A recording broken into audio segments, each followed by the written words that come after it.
Hello, I'm coming to you from the roof of my parents' house. Behind me is a really pretty scene. A lot of these trees around here are older than I am, and I just love being here. The sun's going down in that direction, and I just thought it would be really fun to do this video outside. So this is kind of a foot warm-up and massage video. So we're going to be using these guys and all my little toys and things. I have lots of stuff to talk about. Little plug for my business. This is a simple roller. I sell it on chevaldancewear.com.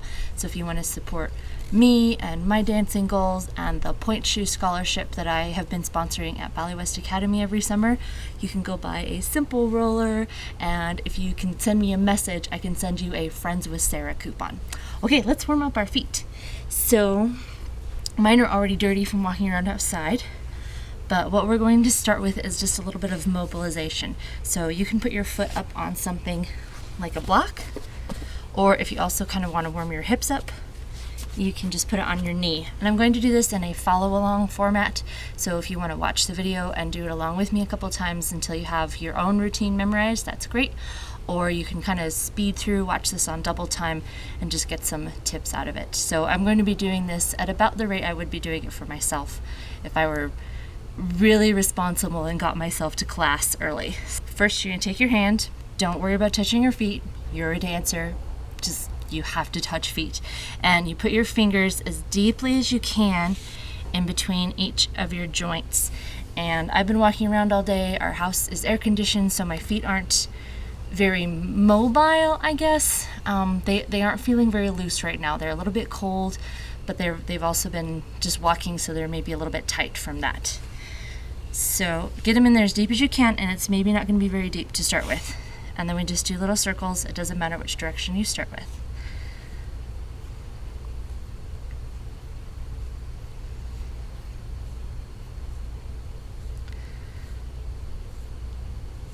So you're trying to move not just your ankle, but also inside your metatarsals as well.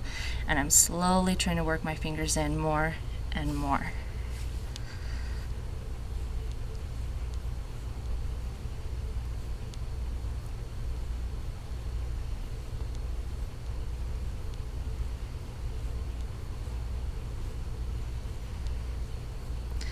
When you've done maybe 30, 40, 50, 100 of those, you can go the other way. You can change direction every 10 rotations, however you want to do it.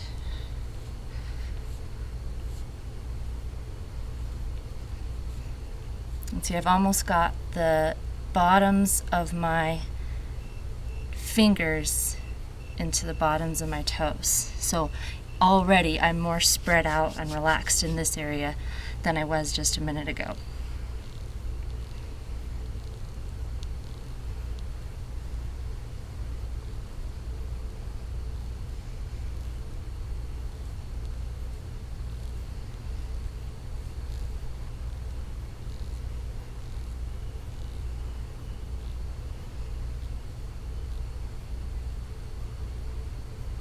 Okay. You can do that for as long as you need to. And then just kind of a little twisting is all I'm doing as I let my fingers come out. It's really helped me to be able to think of my feet in the context of hands. My hand is pretty flexible and these fingers can move independently.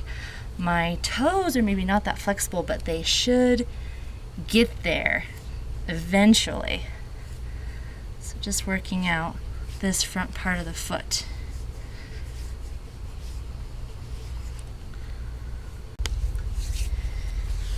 Okay, after you've kind of got things feeling a little more mobile, if you want, you can put on some lubricant. So I have a couple of options here. This is muscle and pain stiffness relief something or other. I just got it at the store when I was looking for stuff to help with sore muscles.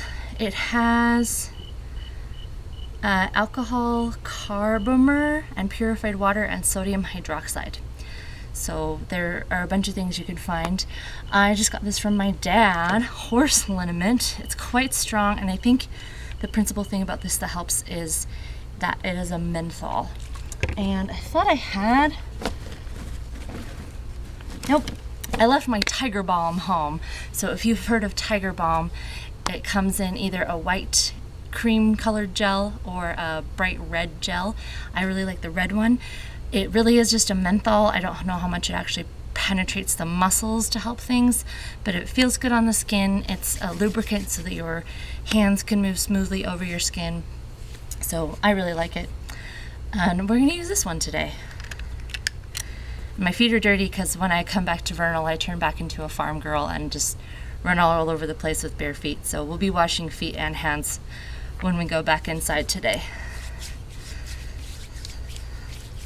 This stuff doesn't smell and it's not sticky, so if you are putting ballet shoes on afterward, it shouldn't stain tights or shoes or anything, so don't worry too much about that.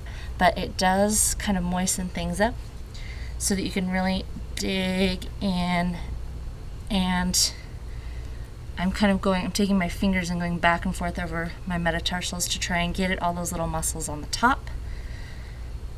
And then thumbs going into my arch here on the bottom. And then you can continue to stretch and pull your toes apart. All the stretching and stuff that feels good for your whole body, you kind of do on a micro level with your feet. And I was a lot happier when I figured all this stuff out.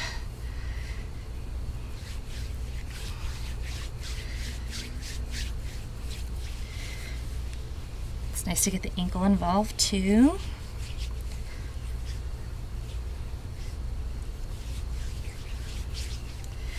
Okay, we can sit here and kind of start to go deeper in the foot, but I'm going to do a couple of other things that are maybe preparation for really trying to dig deep into some of this stuff. So now I'm going to introduce you to some of my rollers. First, oh, and I know my head's going to get cut off when I stand up. I just couldn't figure out a better camera angle, so that's what we're going to do. But first I have my bumpy roller, and this one is really nice to just stand on. If you have a ballet bar, you can put both feet on it. I don't really trust my balance that far right now. And if my feet look dirty, it's because I have sunburn from being outside, but I have zigzags from my sandals, so don't mind that. So this is a pretty mild one for me anyway. For someone else, this one might feel pretty violent. But you just find all the little sore places, put however much pressure on that you want. This is a good one to get started with if your feet are feeling really tight.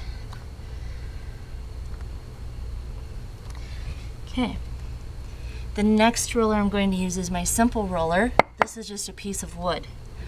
And this one feels really, really good, but it is a little bit harsher. You have to be a little bit more warm to be ready for it.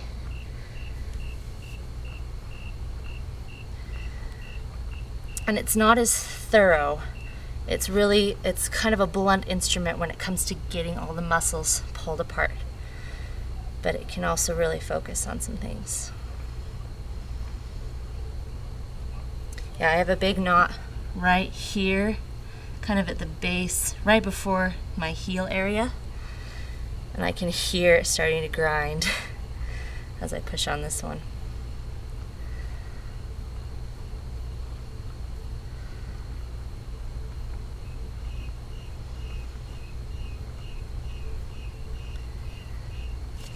Right now I'm going to roll more into my arch.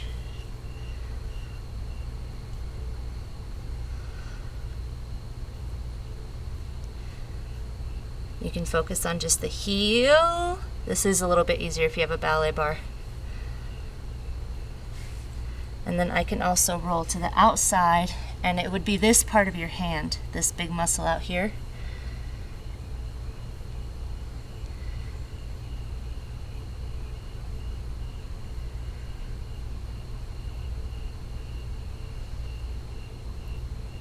So I've got a big knot right here too that I can feel, so I'm going to spend a little bit of time pushing into that.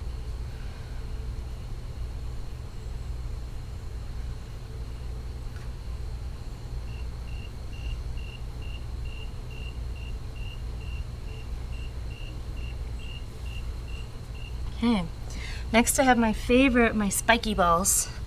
There are two different brands of these that I've seen, but there are probably more. This, I think, is the original, the Rubs Ball, R-U-B-Z. And it took me a little while to realize that the rubber really can break down. The one I had before this one was actually so soft that I could start to mash it a little bit with my fingers. This one is almost brand new, and it doesn't move at all. It's almost like it's a steel ball in there. It's very, very hard, but I'm about to put all 150 so pounds of myself on top of it, and so it will eventually cause it to break down. But I love these. I can't get through ballet class these days without them. I have two. If I had a bar, I would grab the bar and go up and just roll back and forth on both of them. But I don't have that kind of support right now, so I'm just going to do one at a time. And once again, I can find that spot right there that was bothering me, but this is just a little bit more pinpointed. If the spikes bother you, let's pretend they do, you can put a sock on. If they bother your skin. Sometimes the ball feels good on your muscles, but the spikes don't feel good on your skin. So a sock is not a bad thing.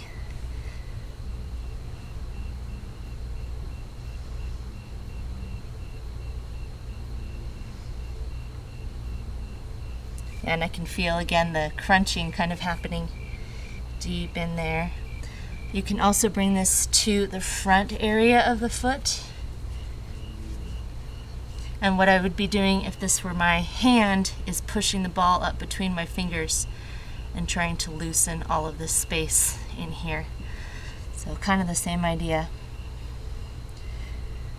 But this wouldn't happen as easily if we hadn't done that first toe opening exercise with the ankle rotation.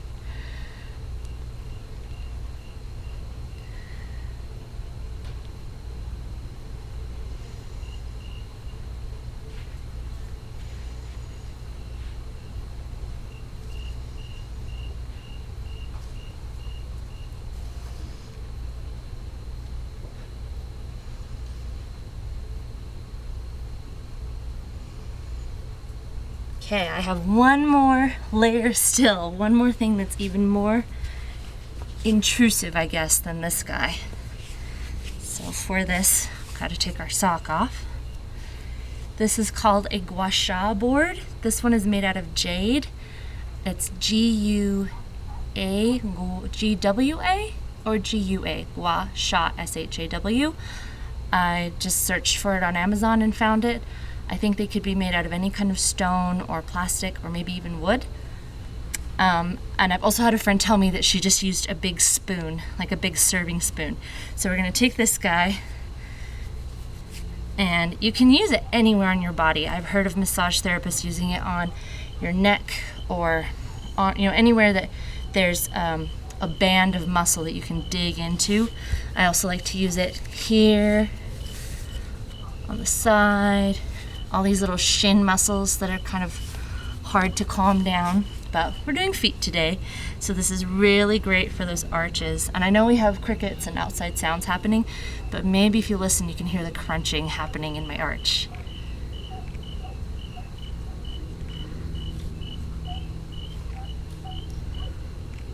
Just really gets in there. So I'm kind of trying to follow this line on the outside of my foot, and then I'll go down the middle of my foot, and then on the side here. But I'm really going a lot by feel. So if I can feel something, I'll kind of go after it for a minute, and then go back to where I know the main knots are.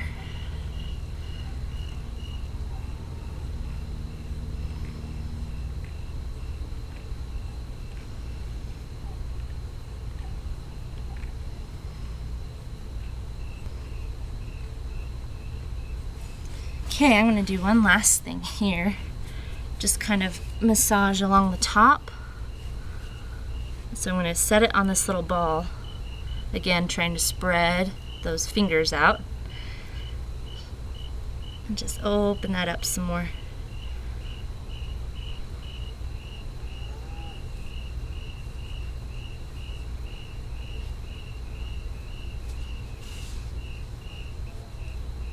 I found that for me, it's between these two toes that I'm the very tightest. I guess it would be these two if this were my thumb.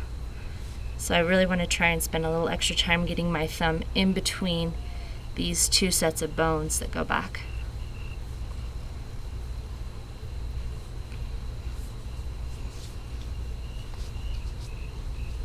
Okay, this foot should feel nice and mobile, and now you can stretch it however you like to do stretches. The screaming toes is always a good option, either pulling them back by hand or kneeling up on your toes and then sitting back in them. That's another really good stretch. But what we've done is get everything mobilized and warmed and opened up so you can do any of that stuff, or you can throw your point shoes on.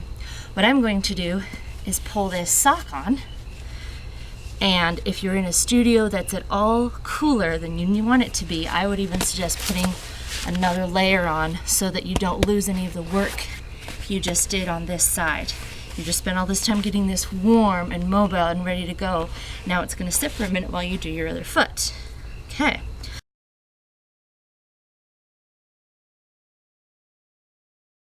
If you're kind of getting ready to relax and you've done that to cool your feet down for the day, I have one other thing that's kind of cool. These are the little pedicure toe spacers, and I just ordered a pair of yoga toes. That's the brand I ordered, but they're kind of like these, but I think they come in a complete circle. I know that those have been around for quite a few years, but I just finally got myself a pair. They haven't arrived in the mail yet. So I bought these just a little while ago to kind of tide me over after I decided I wanted them. I bought 2 sets so that I can put 2 between each, use 2 on each foot, I guess is how I should say. So I'll do this sometimes just as I lay down for bed, and then I'll lay in bed for several minutes with these on. But this can be somewhat more of a passive stretch, getting your muscles to relax into a new, more spread out position. So there is that. This option or this option, depending on what you're going to do next. Please let me know if you have any other questions or if you have any other suggestions. This is just the routine I've come up with. If you have anything else that will help me and other dancers help their feet be more happy, please pass it on. We're a community and we all need to learn from each other. Thank you so much for watching.